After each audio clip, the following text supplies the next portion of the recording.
You want to know? You want to know? Best sports analysis, latest news, footnotes, sports stream.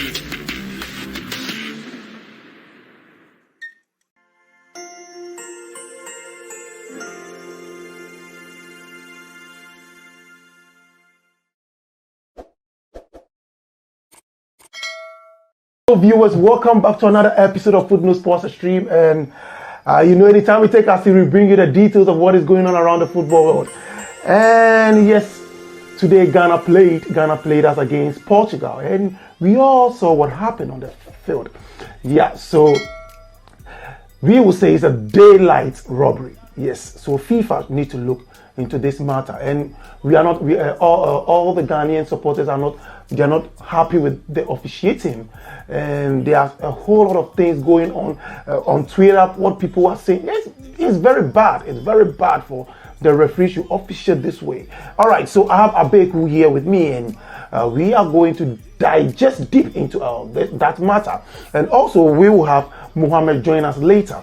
All right, so and also viewers, if you are new to this channel and you haven't subscribed yet, please click on the subscribe button, hit the notification bell, so that anytime we upload a video, you get it quick. And also, viewers, one thing that we are bringing on board is please, you know your man MC. Yes, I'm bringing a book, and it's coming soon. Yeah, probably I will bring the day of the launching. The title of the book is Stepping into the Unknown. Stepping into the Unknown, breaking the code of success. Stepping into the unknown, breaking the code of success. It's a must-read book. It's a must-read book, and I know even Kingsley will even attest to the fact, because this book, it has really taken my time, research well, and done my research. It has taken me almost like 3 years to put these pieces together. So viewers, coming soon, I will tell you when we are launching, and also it will be available on all the online platforms, Amazon and the rest. All right, so Abeku, I can see you're still in your Ghana flag. How are you taking it? How are you taking it? Yeah, it's like I'm doing great. Even though I'm sad, but I'm still proud of the boys. They really showed up good team spirits, and I know we are going to diagnose it the full match well. And also I want to tell the viewers that the book has great stuff. So we are all waiting to come publicly for people to see your life, to learn something from what you've gone through in life. Exactly. And I know it's a great thing. Exactly. All right, so we will have Mohammed join us later, but let's start with the lineup, the starting 11. Do you have any problem with the starting 11? Because for me personally, from my point of view, I think even though Baba gave an assist, but I think from the onset, the coach should have subbed him long time. What do you think? No, basically the lineup was great. You know, it was very tactical. It looked like everybody knew what they were supposed to do. They played 5-5-4-1. That was on paper. It was 5-4-1. But when they started the game, you could clearly see that it was a 5-3-2, where Inaki and Dede Ayew are playing up front with Kudos, Pate, and the other guy in the middle, and the back three there. Yes, yeah. So basically, the team did well. All right, viewers, so we're having a little technical. All right, so Kingsley, go on, Abego. Yeah, so I'm saying that it was 3 points. That was the most important thing, and we didn't get it. Anyway, we could take very good positives in this particular match that we played. Even though we were more defensive at the beginning, later in the game we were trying to progress well after we considered the fake penalty. I don't know why the referee couldn't even check the VAR to make sure that the decision. Exactly my point. Exactly my point. Why he didn't even go to check just a bit of it, because all the goals, I think there was an instance where there's an offside. You see the players raising their hands. At least go and check, and even if you check and you take the goal, we know you checked, but you didn't even check. That is my problem. I was so surprised that the VAR didn't intervene in any of the incidents that people raised questions. I think FIFA should request for the VAR, but I don't think they are going to do that. Yeah, but the problem is that the game has already been played. No matter what the excuses they bring out. Yeah, I understand, but we Ghanaians, we want. I think when we know that okay, this is a VAR decision and the referee didn't take it, then the whole world will know that this is a pure robbery. Yeah, but that doesn't still give us a 3 point, and there's exactly. That's the 3 point that we need to progress. But anyway, tactically, the boys were good at the first half. They were playing according to instructions. The second half, we were playing good. We conceded. The boys didn't panic. They went on the. All right. Before you come to the second half, let's listen to Mohammed's view. All right, so Mohammed, we are listening. Hello, Mohammed. Okay. A very good evening to your cherished viewers. I am shattered and what I say down with what we have experienced in what I would say the encounter between Ghana and Portugal. First of all, let me tackle officiating. I think that the referee on the day had it wrong on certain decisions, and of which the major one will be the penalty that he awarded to Portugal. I feel the touch or the contact was quite soft, and if you look at it critically, I believe that the contact was so soft that calling it or calling for that particular decision was not the best. That is why the world had in previous years been calling for technologies, and that is the main reason why the VAR has been introduced in world football. And so if you were a referee and you don't have a clearer view of something that is going on the pitch, what must you do? You need to I think that is why the VAR has been prepared for world football. You need to go there and have a good view of it so that you can make a critical and objective decision. Just by watching the encounter or just the experience on the field and making your decision, I don't think it was the best on his part. And I don't know why the video assistant referees never called him to at least have a view of it and come up with his decision. I think it was quite poor a decision from the refereeing department on the day, and I would say that it is not good for the current football. Will I say? It's not good for the game at this point in time. This is a World Cup, and the whole world is watching, and so you can't make such mistakes and go scot-free. At the end of the day, you realize that when that penalty was awarded, it changed the whole nature of the game. It changed how the teams had planned, and when that is done, I think fairness is not guaranteed, and so I think going forward, FIFA must really look into this. Now, let me move away from officiating and focus on the teams. I would want to relay my emphasis on Ghana as well.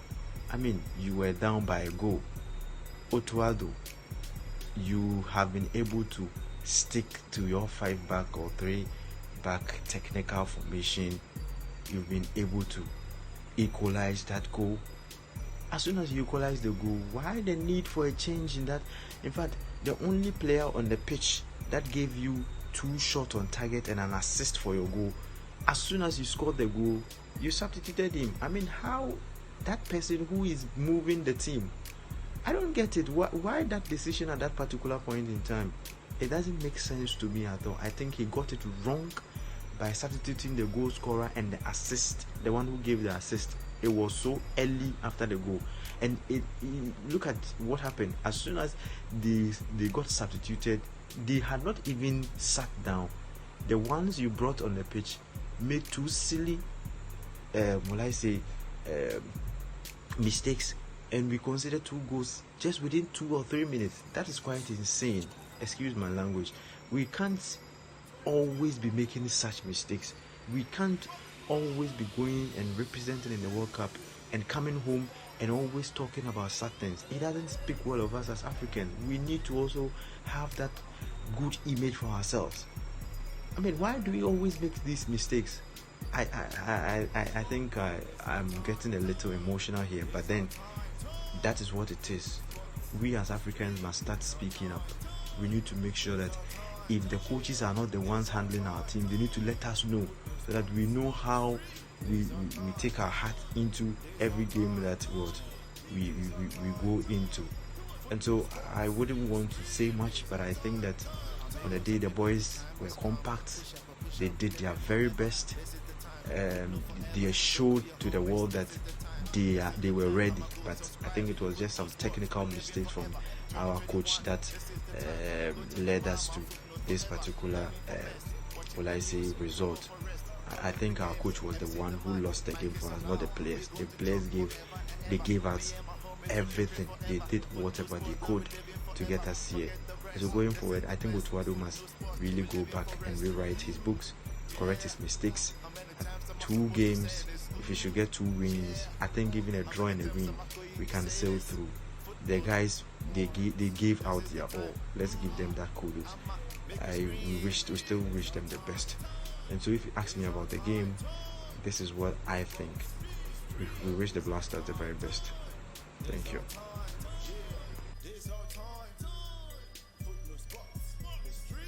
Okay, so Kingsley, we had Mohamed's view, and now I want us to go to the second half, because the first half we've been able to contain them. So you heard from Mohamed his view, even though he's sad, I know that. All right, so let's take it from the second half. The subs, what the decision the coach made, and also some players coming on the game and what they did. But I think that the guys showed they lost a bit of concentration, but getting to the latter part, they came back to the game. So what do you have to say about that? Yeah, like it's the World Cup, and we're expecting all the players to be mentally fit and mentally strong. Exactly. Anyway, they displayed some level of mental toughness, but right after the substitution, where they subbed Mohamed Kudus, who had a brilliant game before the substitution, the DDIU with the goal, brilliant performance. Right after the substitution, the team all collapsed. The team just collapsed within just in the minutes of less than 10 minutes. The team collapsed. We considered 2 quick goals, which was quite unfortunate for us in that position where we are trying to get momentum to see if we can get another goal, or we sit back and maintain the 1-1. Because drawing against Portugal would have been a very great result. Exactly. But unfortunately, that didn't happen. And Jordan Ayew, I don't know what was going on in the guy's head. Jordan Ayew, you are playing Crystal Palace, very talented and experienced player like you. You are just like falling down, and you consider the first, especially the third goal. And the third goal too, clearly I felt like there was an offside. VR didn't even give us opportunities to check, draw some lines, and let's see that yes. Because I could clearly see that Leo's left foot was ahead of all the defenders. Anyway, VR didn't show up again. What kind of useless officiating was that?